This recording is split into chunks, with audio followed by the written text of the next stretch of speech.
The Shamanic View of Mental Illness. The author and shaman, Malidoma Patrice Somé, was granted a particularly rare glimpse into two worlds that could not be more different. Born in Burkina Faso, the spiritual healer was abducted from his village by Jesuits as a child and held against his will in a church boarding school for 16 years. He was therefore under the strong influence of the Catholic faith from childhood, but never forgot his spiritual roots. At the age of 20, he returned to his village, where the elders initially refused to accept him back into the tribal community. They considered the spirit of his ancestors to have escaped from his body. Only under protest did they agree to perform a belated initiation ritual on him to bring him closer to his roots. Somé, who no longer even spoke the language of his people, subsequently had to undergo a manhood rite, which he completed together with a much younger group of men from his tribe. This Bauer process, which lasted for months, was intended to reunite his soul with his body. Malidoma Patrice Somé then realized that it was probably his destiny to mediate between the world of his birth and the Western world of the white man that had been forced upon him. His path then took him to the USA and Europe for many years, where he studied at Brandeis University and the Sorbonne in Paris. Be a friend to strangers. In keeping with the meaning of his name, Somé soon became interested in traditional African shamanism. He saw it as his destiny and his fate. He was very interested in ideas of the afterlife and the spirit world of his culture, but was also open to Western approaches to these areas. Just like his encounter with the Catholic faith, the next turning point in his life was also an involuntary experience, but one that opened Somé's eyes. During his time as a student in the USA, a fellow student was admitted to a psychiatric institution due to depression. He wanted to visit his friend there and was horrified by the way Western conventional medicine treated its mentally ill patients.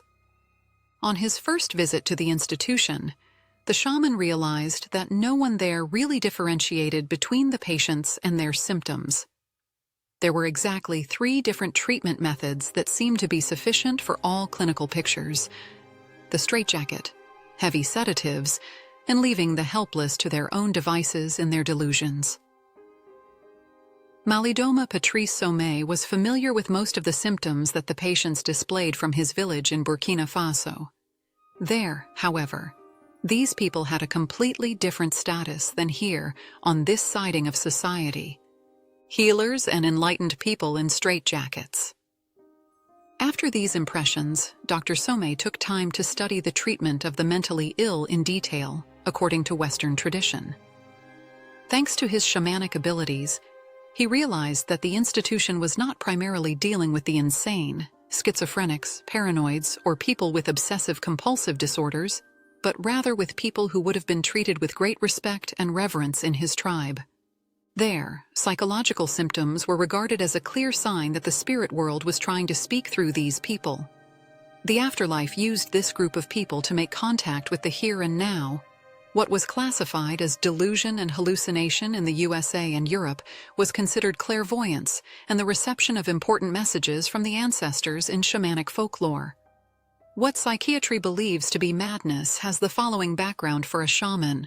When such spirit energies from the spiritual world connect with our psyche, we are unable to integrate them into our perception.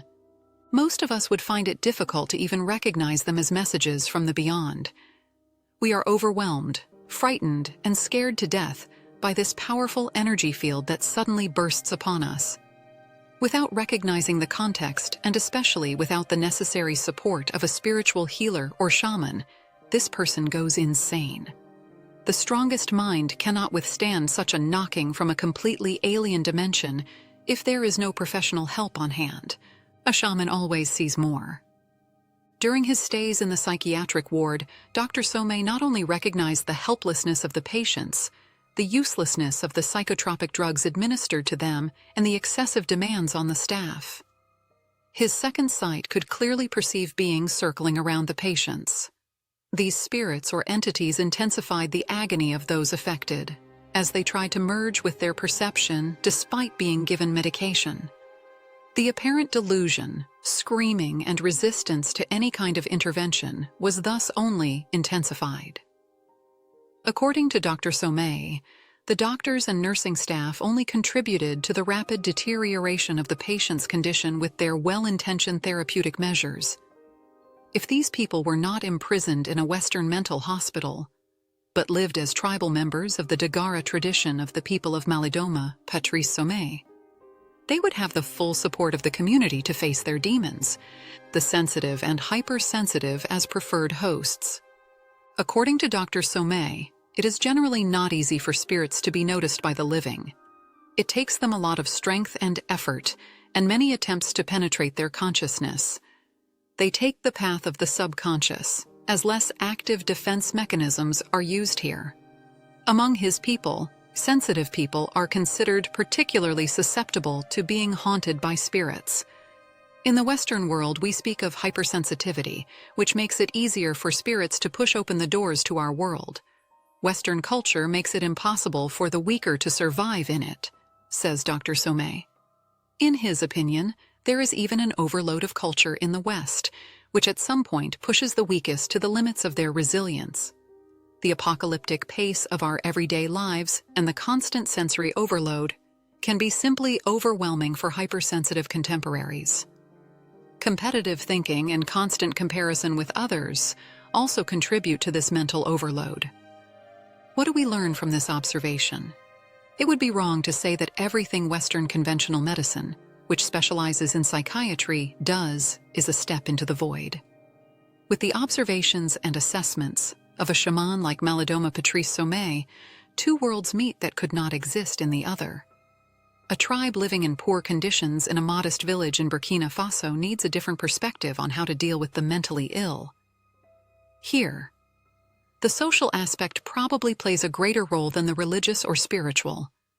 Mentally ill people must also be given a safe place within society so that they are not excluded from the community and perish in misery. The idea that the spirits of the ancestors or other beings from the shadow realm speak from them is extremely helpful here. They are thus given a special status that makes their otherness socially acceptable and protects them in this way. Our Western society has chosen a different path. Even if it is hard to believe in view of the images we see from psychiatric institutions, the protection of all those affected is also a priority here. What appears to be loveless and cold-hearted detention is intended to protect the patients from themselves, but also the outside world from them.